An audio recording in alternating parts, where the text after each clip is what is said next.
মুর্শিদাবাদের এক ছোট্ট গ্রাম হজরতনগর। পদ্মার ধারে শান্ত এই গ্রামে জন্ম নিয়েছিল আরিয়ান। ছোট থেকেই তার স্বপ্ন ছিল হাজারদুয়ারি প্যালেস দেখা, ইতিহাস ছোঁয়া। তার দাদু তাকে বলতেন, হাজারদুয়ারির প্রতিটা দরজার পেছনে লুকিয়ে আছে হাজারটা গল্প। একদিন আরিয়ান বন্ধুদের নিয়ে হাজারদুয়ারি দেখতে গেল। সেখানে তার দেখা হলো মেয়েটির সাথে, মেহরুন। শহর থেকে এসেছে, ইতিহাস পড়ে গবেষণা করছে। তুমি কি এখানকার? মেহরুন জানতে চাইল। হ্যাঁ, পদ্মার ধারে আমার বাড়ি। আরিয়ান লজ্জা পেয়ে বলল।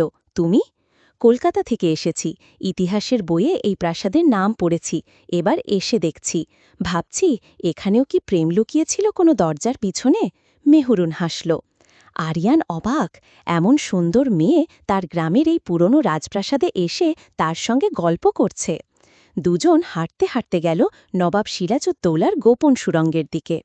মেহরুন বলল, জানো, কথিত আছে এই সুড়ঙ্গ দিয়ে এক যুবক ও এক দাসী পালিয়ে দিয়েছিল প্রেমের টানে। আরিয়ান মুগ্ধ হয়ে শুনছিল। বিকেল গড়িয়ে গেল।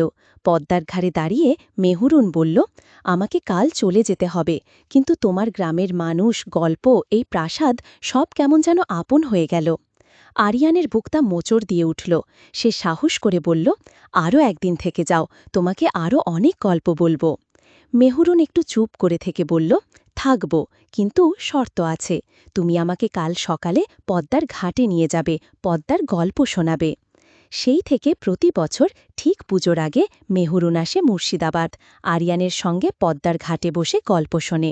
হাজারদুয়ারের ছায়া আর পদ্মার বাতাসে গড়ে উঠেছে এক নিঃশব্দ ভালোবাসা।